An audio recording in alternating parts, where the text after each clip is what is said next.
बिस्मिल्लाहिर्रहमानिर्रहीम। अस्सलाम वालेकुम दोस्तों, कैसे हैं आप? दिस इज कैसर बारी फ्रॉम बारी लॉ एसोसिएट्स। आप दोस्तों का बहुत शुक्रिया।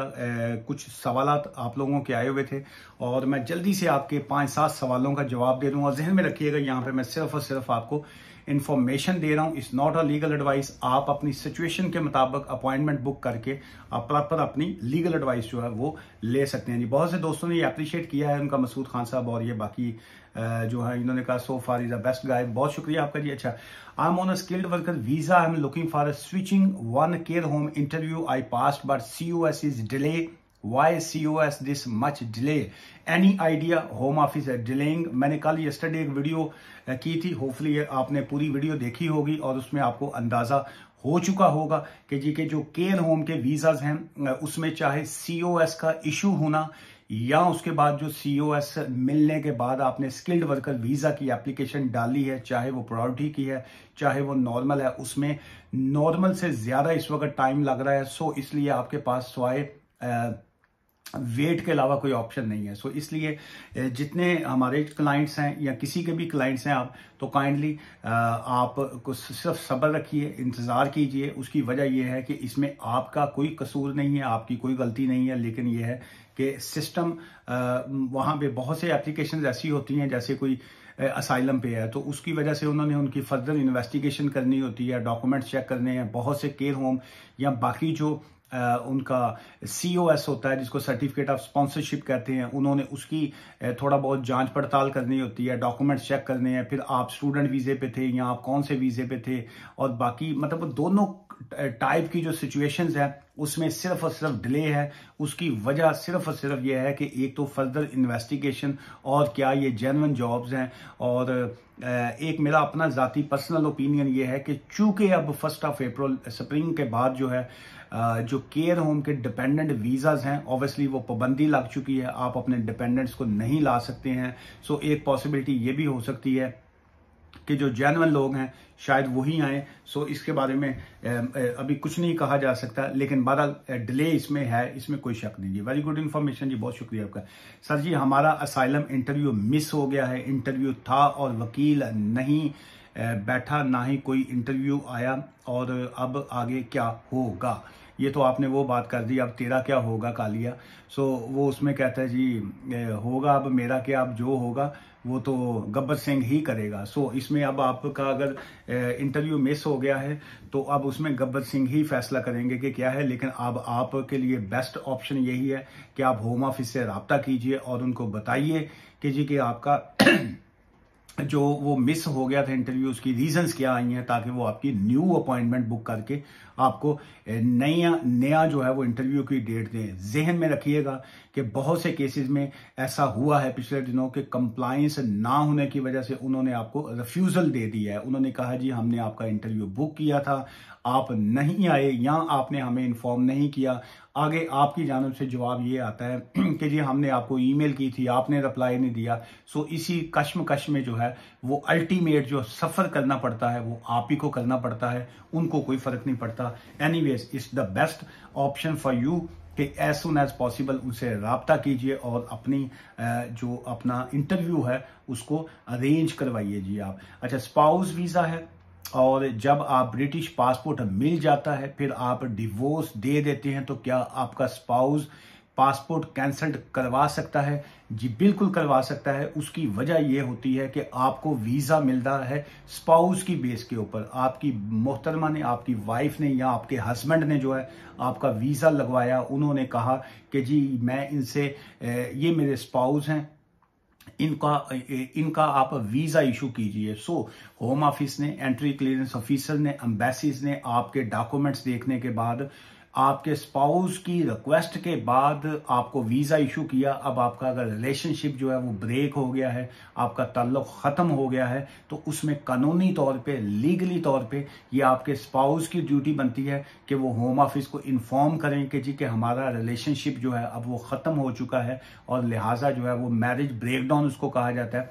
तो वो टेक्निकली तौर पे आपका वीज़ा जो है वो कर्टेल करते हैं, कैंसिल करते हैं और आपको 60 डेज का टाइम देते हैं। तो विद इन 60 डेज जो होता है आपने फिर अपना वीज़ा किसी और कैटेगरी में अगर आप स्विच करवाना चाहें तो वो आप करवा सकते हैं, अदरवाइज आपको कंट्री लीव करना पड़ता है। अगर आप दोनों में से कोई काम नहीं करते हैं तो उसके बाद आप ओवरस्टे काउंट होते हैं जी।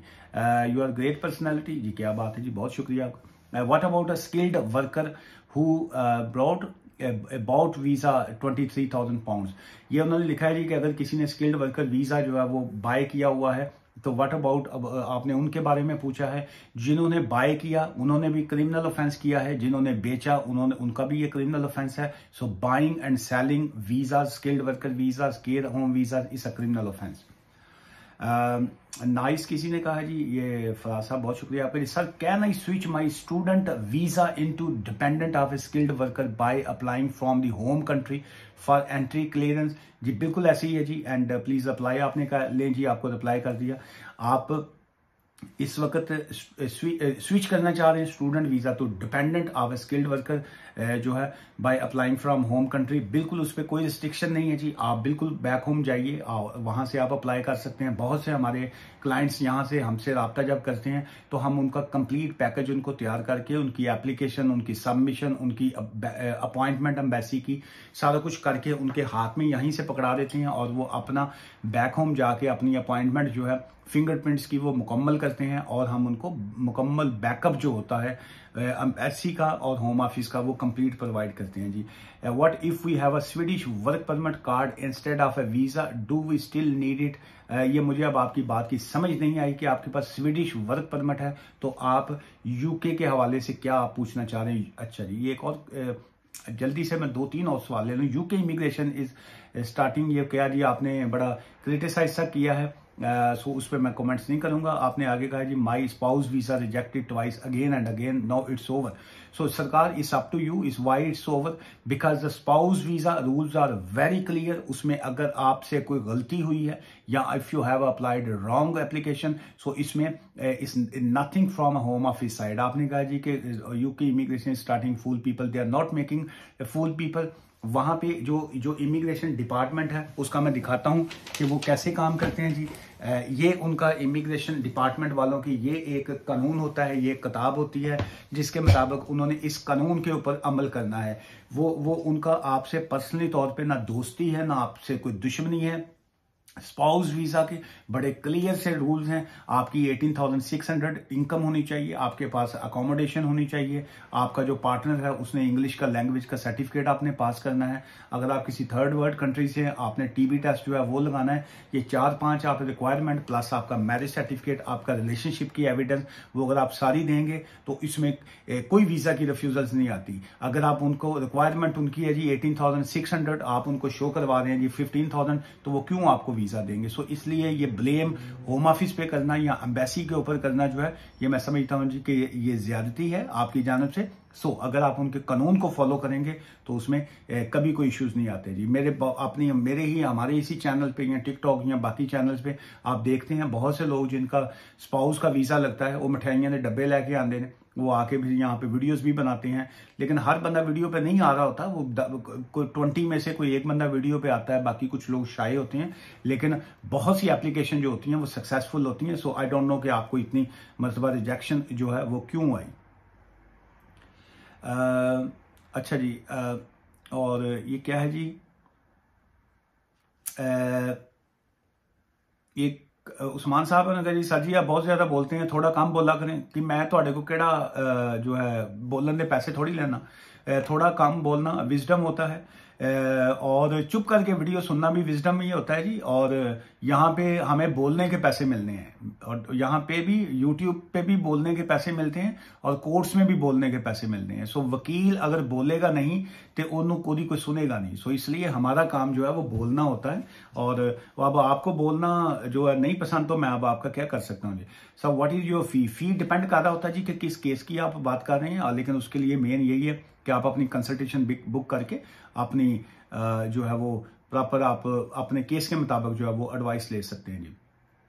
I totally agree with you brother, Pakistani people never understand. हाँ जी जी, भाईजान है तो बड़ा मसला है जी, असी आप भी पाकिस्तानी हैं, कितने समझने हैं सर। हेल्थ केयर के अलावा और कौन सा क्या जी, क्या सिगरेट लिखा आपने, क्या कि वीज़ा हो जाता है अप्लाई करने में, कोई समझ नहीं आई थोड़ी गल दी जी।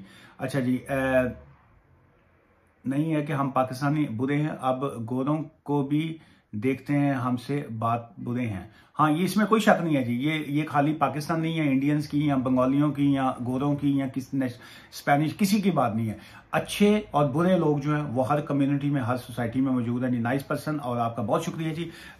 लंबी वीडियो होगी तो जैसे ये मोहतरम ने, भाई साहब ने कहा जी आप बहुत ज़्यादा बोलते हैं, सो आज की वीडियो जो है यहीं पे ख़त्म करते हैं, इन्हीं को डेडिकेट करते हुए कि जी आज मैं कम बोल रहा हूँ। दुआ में याद रखिएगा, ठीक है, बाय फॉर नाउ।